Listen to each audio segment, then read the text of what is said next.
Bisan.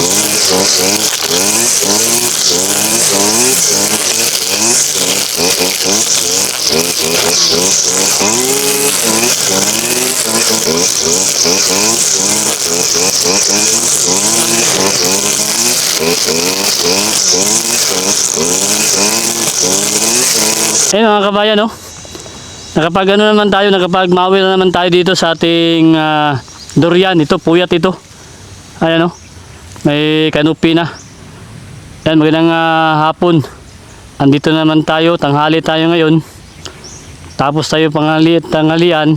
Ito, magmawil naman tayo sa paligid ng ating durian. Puyat variety po ito mga kabayan, no? Malaki na. Banga-banga lang natin ito. Kailangan po natin magmawir kaya mag-abono tayo. Mag-abono tayo sa paligid niya. Bawat puno. Ito yung kagandahan, no? May kanupi na. Ayan. Makaano tayo, makasilong na tayo kasi may mga kanupi na ng ating durian. Kaya dito tayo mag-abono mamaya. Marami pa tayong mawiran, pati yung mga langka natin at saka niyog. Okay, mag-abono tayo ngayon. Dito ng timpo na pag-abono natin kasi maganda yung panahon. Yan, no? Ayan, at mawiran natin yan diyan, no? Kabayan, no? Nakapag-mawir na tayo sa kanyang paligid, pati dito. Yan, ito yung mga durian natin, no? Malaki na. At kawaan tayo ng ating mahal na Panginoon. At salamat din kay Mrs. sa kanyang suporta. Ito, nakapag-mawir na tayo dito. Ayan, maganda yung durian natin, puyat variety. Ito din. Mawiran din natin dito ang kanyang paligid. Ayun mga kabayan, malaki na yung durian natin. Tsaka, ayun, dun pa, magmawir din tayo. Kaya ito yung natin, routine natin ngayong umaga, ngayong tanghali. Magmawir tayo kasi mag-abono tayo mamaya. Tapos natin magmawir. Para makapagbigay tayo sa inyo ng mga update, mga kabayan, mga kalakbay po natin. Ayan po yung durian natin, no? Napakalusog.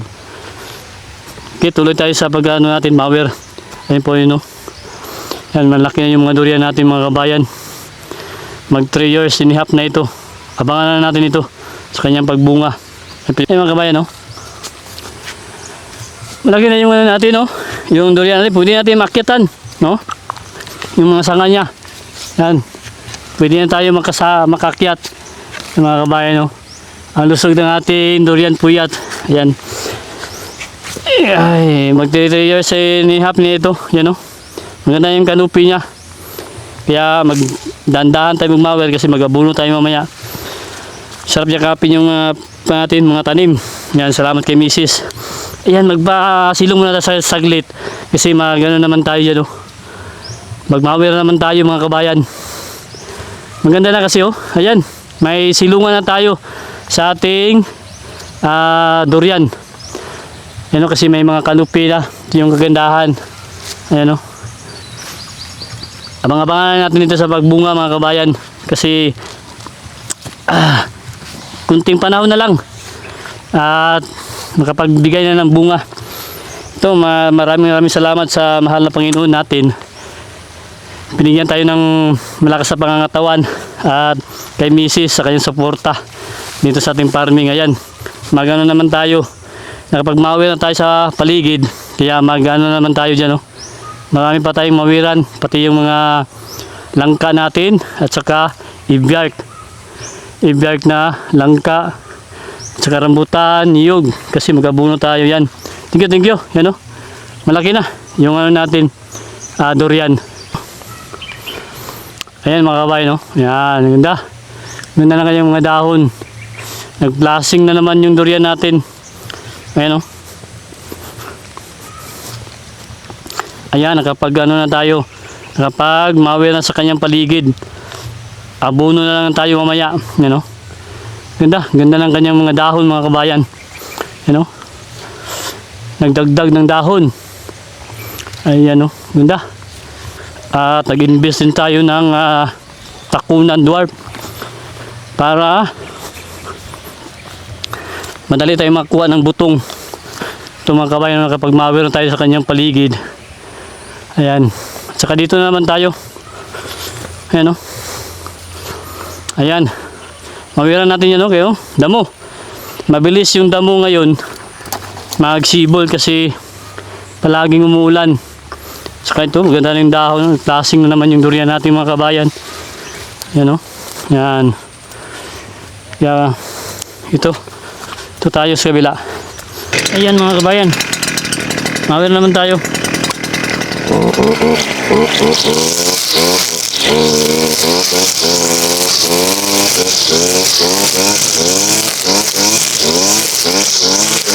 Ito yung gagawa natin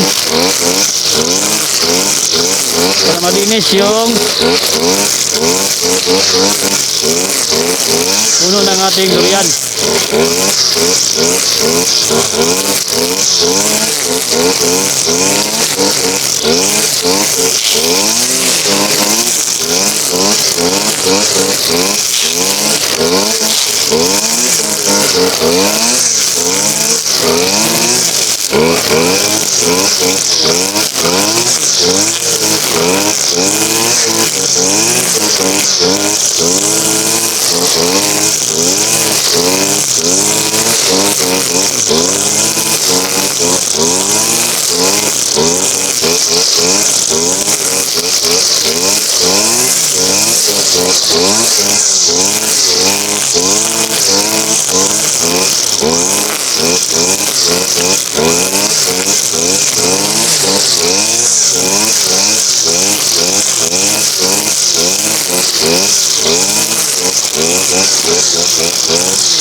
Okay, ayan.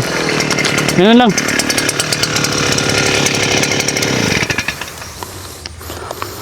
Yan lang po yung ginagawa natin.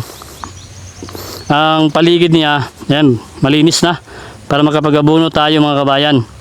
Ayan o. Ganyan po tayo mag-mower sa ating durian puyat. Dapat mawira natin malinis yung paligid kasi para yung mga insekto. Ayan, at saka malusog yung durian natin. At saka ito, magkuhan din tayo, mag-pruning. Bawasan natin yung mga sanga. So maraming mga sanga eh. Kailangan makapasok yung sikat ng araw. Yan, lagyan natin ang panahon nito. Schedulean natin para makapag-pruning na naman tayo. Ayan, mag-mower pa tayo. At saka ito na yung mga durian puyat natin. Nakapag-mower na tayo. Ayan o. Masarap tingnan pag malinis yung ano natin, durian. Yung mga puno natin ng ating mga prutas dito sa ating area. Saka ito, pinamamawira lang natin yung paligid dito. Mawira natin ito. Avocado natin. Yan o. Kaya ano tayo, operation dito sa ating paligid. Makapag-mower tayo. Saka ito, yung mga kalamansi natin dito. Yan o, mawiran din natin ito. Daming bunga o. Yan. Maliit pa lang yung puno pero yung bunga ng ating kalamansi. Yung mga kalamansi natin dito. You know, sobrang baba lang pero yung bunga. Yung mga kabayan. Ito din no. Mawiran din natin dito. Tsaka yan. Yun, nakapag-mawiran tayo doon sa ating mga durian dyan sa may bahay kubo natin. Tsaka ito, may durian tayo dito puyat. Ito. Thank you. Kaya yan.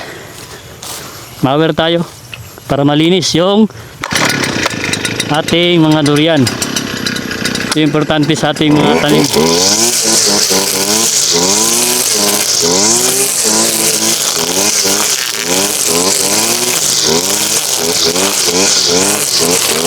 Minsan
Ayan.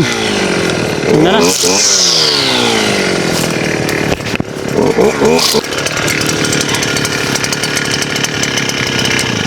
Ayan mga kabayan. Oh. Malinis na. Ganda pag tingnan natin yung mga tanim na malinis. Kaya nagamawer lang tayo para makaiwas na tayo sa mga herbicide, na mga pamatay damo. Yan o. Ganda ito kasi mano-mano hindi mapiktuhan yung mga tanim natin sa sobrang tapang ng gamot ng pamatay damo. Kaya ito maliwalas na at saka makapag-abuno tayo mamaya, nagplasing yung natin, yung tanim natin ng mga durian, puyat mga kabayan. Yan, puyat ito, mawiran din natin yan, puyat din natin yan, at saka doon yung mga puyat tayo doon, mawiran din natin mga kabayan. Yan, natutuwa tayo kasi nakapag-mawiran tayo. Ito, tanggalin natin ito, itong mga damo, yung mga kunting damo sa kanyang puno. Yan dito, saka magano tayo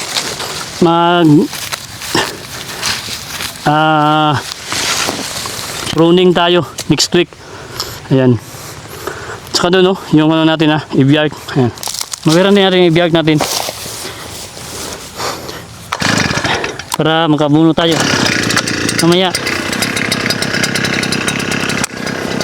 Yan o, i-biark natin na mataas na, matangkad na sa atin, lampas na sa atin. Tingnan natin.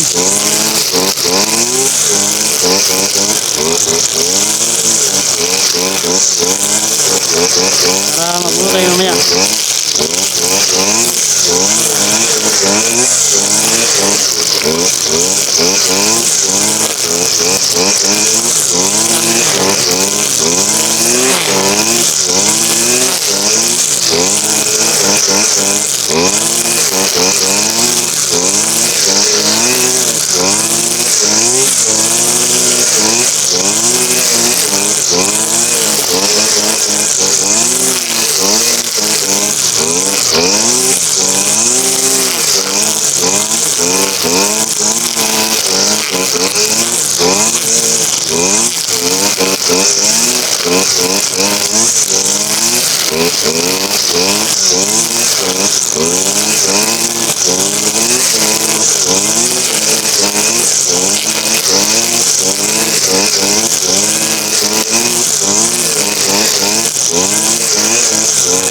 Ayan.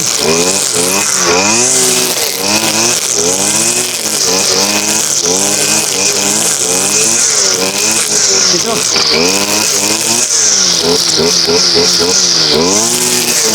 Yard.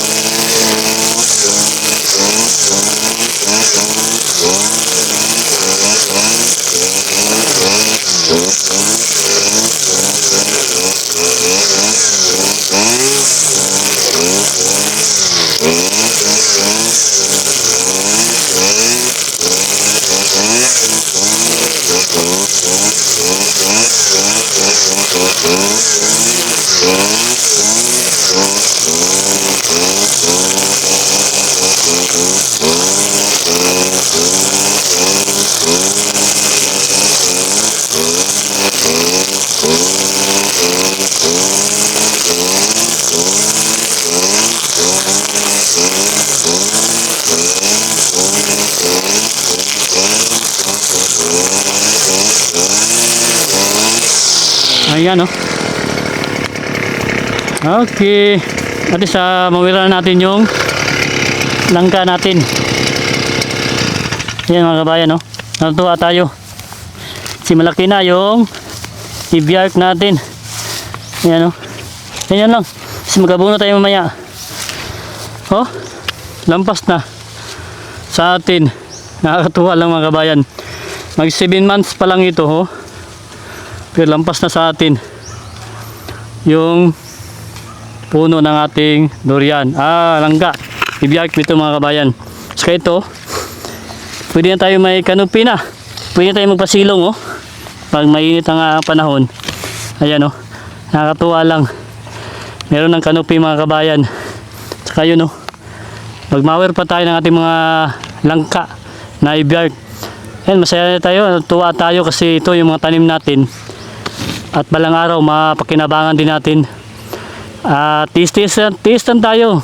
At madali lang yung panahon. At huwag lang tayong mainip na maghintay. Tsaka darating din yung tamang panahon para sa ating mga prutas. Bigyan din tayo ng biyaya nito pag inalagaan po natin. At bigyan natin ng kanyang mga sapat na pangailangan. Yung mga pagkain nito. Kailangan malinis yung paligid ng ating prutas, mga prutas dito.